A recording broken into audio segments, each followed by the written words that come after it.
For over a century, the Tsugaru Strait has been one of the most volatile maritime corridors in the Pacific. The turning point occurred in 1954, when a single typhoon claimed 1,430 lives. This tragedy forced a fundamental shift in Japan's national infrastructure strategy. The first solution was the Seikan Tunnel, a 53-kilometer marvel of 20th-century geotechnical engineering. However, the Seikan remains a dark transit. Despite being beneath the sea, passengers have remained visually isolated from the ocean for decades. The Deep Link concept proposes a radical alternative, a fully transparent underwater corridor. The project relies on H1, a proprietary 12-layer crystalline composite designed to withstand deep-sea hydrostatic pressure. This reflects Japan's history of material refinement, applying the precision of traditional metallurgy to modern rail technology. Logistically, the 19-kilometer crossing is critical. It handles millions of tons of freight, yet remains vulnerable to surface weather disruptions. Meteorological data shows that ferry services are frequently suspended due to severe swells, costing the economy billions annually. To realize the Deep Link, engineers must first execute the most comprehensive seabed mapping mission in history. Chapter 2, Scale Reveal Through Engineering Challenge. Comparative analysis reveals the scale. The link requires a bore diameter of 8.5 meters, significantly larger than standard undersea tunnels. Current peak hour data shows a massive, underserved demand for more efficient Honshu to Hokkaido transit. Strategic rail freight is the economic driver. Bypassing the slow RRO ferry loading process is the project's primary fiscal justification. Reliability is the metric. The tunnel aims to reduce weather-cancelled status to 0%. Seismic resilience is tested using 6 by 6 meter shake tables, simulating magnitude 6.5 events to observe gasket behavior.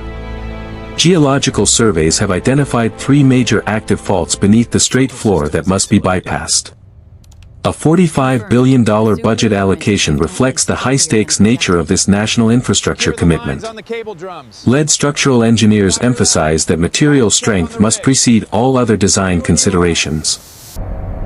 Advanced satellite and tidal modeling are used to predict the optimal window for the survey fleet's departure. The Keiomaru survey vessel is prepared for its mission, marking the transition from theory to active field data collection.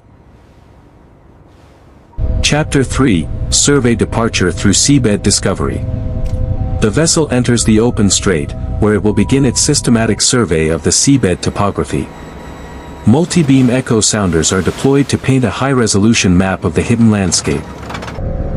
Data processing transforms raw acoustic returns into a color-coded bathymetric mosaic. For close-range inspection, heavy-duty ROVs are launched from the aft deck. As the ROVs descend, they pass through the thermocline, entering a world of total darkness and near-freezing temperatures. First seabed contact occurs at 140 meters, revealing a complex terrain of volcanic rock and sediment. ROV cameras identify a critical fault scarp, a vertical displacement indicating recent tectonic movement. Cross-referencing sonar data confirms that this fault directly intersects the original tunnel alignment. In a decisive move, engineers adjust the route coordinates, adding 800 meters of length to ensure geological stability. With the data verified and the route locked, the survey phase concludes, and construction prep begins.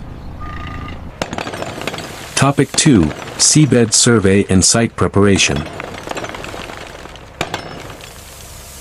Chapter 4, Land Site Preparation Through Approach Tunnel Start. A 3-hectare site on the Honshu coast is cleared to serve as the logistical hub for the southern portal. Hydraulic hammers begin the excavation of the basalt cliffs to create the tunnel's entry point. The concrete headwall is poured, matching the exact 10-meter diameter required for the TBM. The cutterhead, equipped with 62 tungsten carbide teeth, begins the initial bore. Precast concrete segments are installed using an erector arm to form the primary lining. A high-pressure spray of polyurethane membrane provides the critical waterproofing layer. Threaded steel rock bolts are torqued into the tunnel crown to secure the lining to the surrounding rock. Drainage channels are installed at the invert to manage any moisture infiltration during construction. Watch the tension on that line. Large-scale ventilation ducting is mounted, providing the lungs for the tunnel's life support systems. Technicians begin pulling the first bundles of power and signal conduits along the tunnel walls. Chapter 5, Hokkaido Portal Through Approach Tunnels complete. Parallel construction on the Hokkaido side begins, facing more rugged geography and severe weather conditions. The northern portal excavation mirrors the Honshu site, ensuring perfectly synchronized alignment. In the coastal fabrication facility, the focus shifts to the mass production of the transparent modules. This cleanroom environment utilizes robotic units to maintain the hyper-precise tolerances required for deep-sea assembly. CNC machines mill the titanium ring frames to within a tolerance of 0.05 millimeters. The 12-layer laminated glass panels are checked for clarity and refractive index consistency. Using suction ring lifters, the glass is inserted into the machined grooves of the titanium rings. A specialized anti-leak gel is applied to the seams. Its UV-reactive tracer ensures 100% coverage. End flanges are attached using a star pattern bolt tightening sequence for even load distribution. Module 1 is finalized, an 18-meter transparent pressure vessel ready for rigorous testing. Chapter 6, Pressure Testing Through Marine Departure. The testing facility utilizes a horizontal steel tank to simulate the crushing weight of 380 meters of water. The module is loaded with only 500 millimeters of clearance, requiring absolute precision from the ground crew. Monitoring panels track the rise to 3.8 megapascals, far exceeding the 140-meter design depth. A minor strain gauge anomaly is analyzed. Engineers determine it is standard gasket seating and continue the test. The module holds at full pressure for 30 minutes. All sensor systems remain in the green. After decompression, the module is inspected for microfractures. It is officially certified for marine deployment. A wide-load convoy transports the module 15 kilometers to the deepwater marine dock. The transport barge is positioned under a 1,200-ton floating crane, the largest of its kind in the region. The lift is a high-consequence operation, requiring coordinated signals between the crane and rigging crews. Towed by 2 tugboats, the barge departs for the installation site, marking the project's commitment to the sea. Topic 3. Fabrication, Installation, and Systems. Chapter 7, Marine Arrival Through First Module Placement.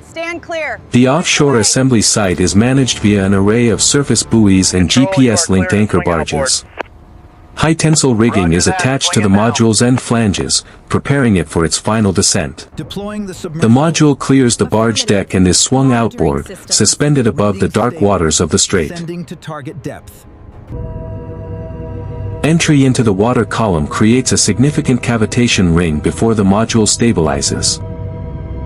Guided by ROVs, the module approaches the prepared foundation at 140 meters depth.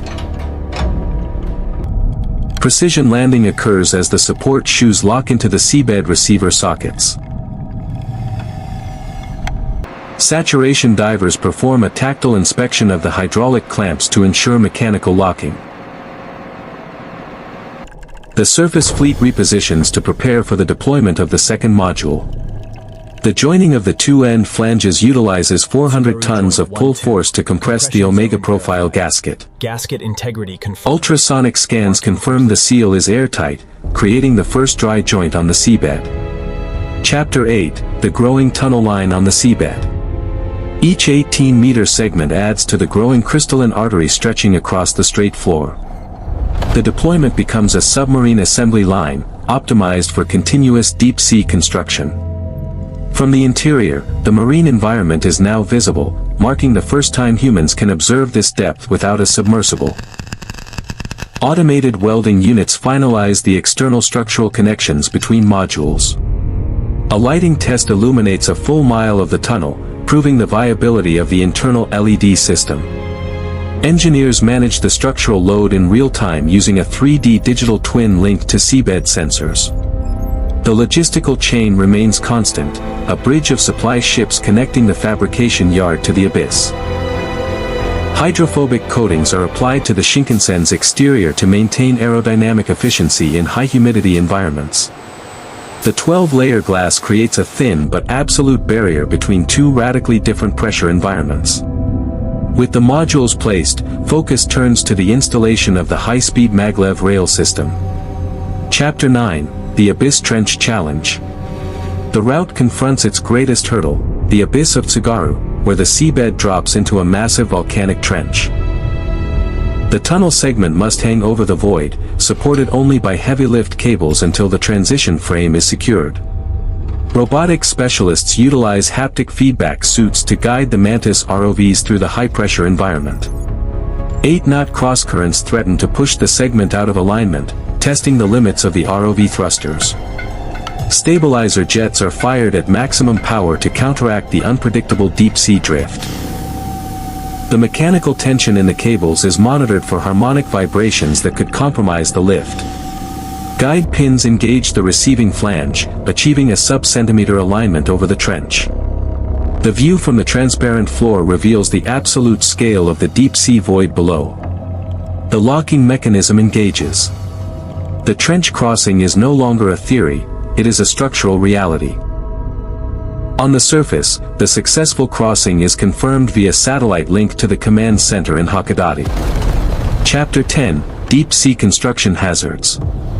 A tectonic tremor hits, causing massive silt clouds that drop visibility to near zero. Control rooms are placed on high alert as seismic sensors record the magnitude of the seabed movement. Boulders on the trench edge are dislodged, falling through the water column toward the tunnel. Mantis ROVs deploy cyan laser cutters to intercept and deflect the largest falling rocks. High-energy sparks and steam bubbles mark the impact as debris is successfully neutralized. Small debris impacts the H1 glass, demonstrating the material's extreme fracture resistance. Emergency strobes illuminate the exterior, serving as a visual indicator of the tunnel's active safety protocols. Technicians use repair drones to check the external stabilizers for any seismic damage. Data analysis confirms the pressure integrity remained constant throughout the tremor. As the silt settles, the tunnel returns to standard operation, proven resilient against the Earth's most extreme hazards. Chapter 11, Interior Outfitting and Rail. Final flood door frames are installed at the transition zones, providing a triple redundant safety barrier. Hydraulic testing verifies the door's ability to seal under 1.5 times the maximum rated pressure. The longitudinal drainage network is finalized, ensuring the tunnel remains completely dry. Heavy-duty power lines are pulled through the titanium rib brackets to energize the maglev motors. Fiber optic bundles are spliced, establishing the high-speed data backbone for tunnel monitoring. Ventilation sections are secured in the upper quadrant, finalizing the tunnel's life support architecture. Slowly now. All right, easy on the left Each side. glass panel is equipped with a leak sensor node, good. Set it forming down. a vast, automated health monitoring grid. High-resolution cameras are positioned every 50 meters to provide 24/7 surveillance of the corridor. Signal rails are bolted to vibration isolation pads, ensuring a smooth transit for the maglev trains. The contact shoe is calibrated against the power rail, completing the tunnel's electrical circuit. Chapter 12, Trial Runs and System Confirmation. An unmanned inspection vehicle is launched to perform the first full-length diagnostic roll. Its POV sensors record joint alignment and structural acoustics, sending live data to the surface. Graphs confirm that vibration levels at module joints are well within the design threshold. The E5 Shinkansen approaches the portal at 50 km per hour for its initial low-speed trial. As it enters the transparent link, the transition from darkness to the blue marine environment is documented. The maglev system demonstrates near-silent operation as it glides past deep-sea marine life. Systems verification is complete. The control room officially approves the tunnel for human occupancy.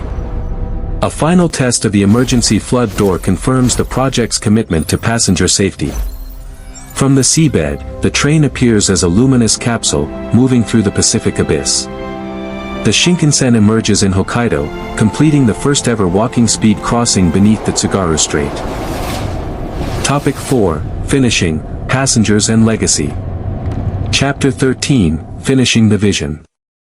Construction scaffolding is removed, revealing the clean lines of the widened observation modules.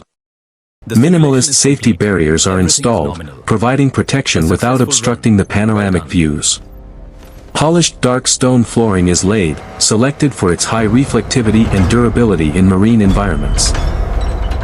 Blue LED accent lighting is integrated into the titanium ribs, highlighting the tunnel's unique architecture.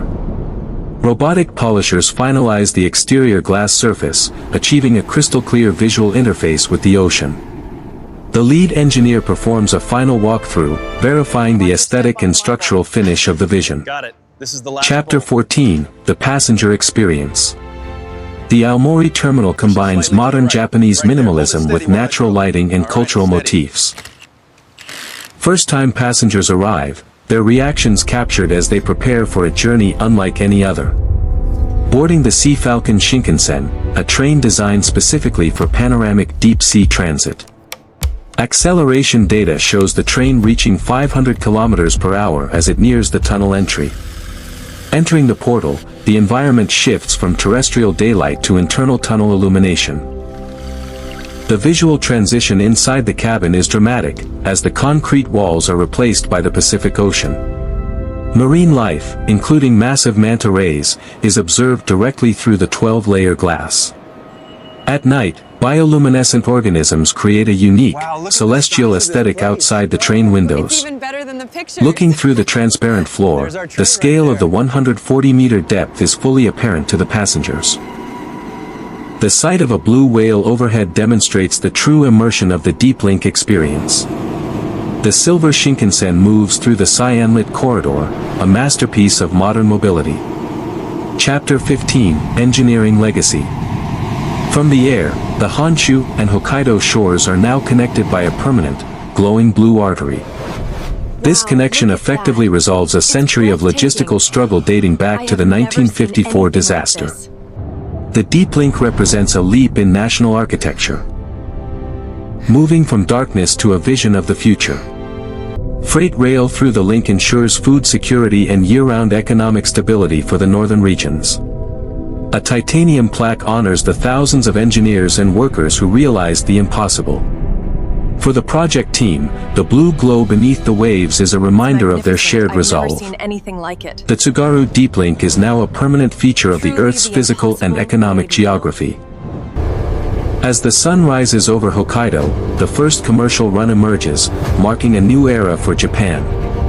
The connected shores symbolize a unified national identity, achieved through engineering excellence. The Golden Bolt, a titanium icon, remains on display as a symbol of the project's final junction. This legacy belongs to the 10,000 individuals whose work defined the limits of the possible.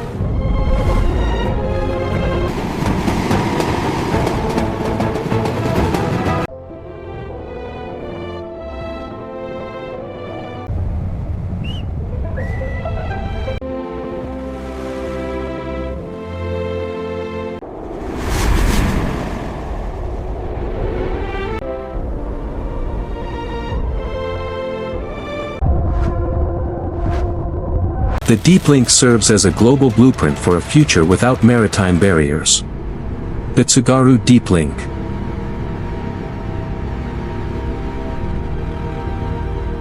The project is complete.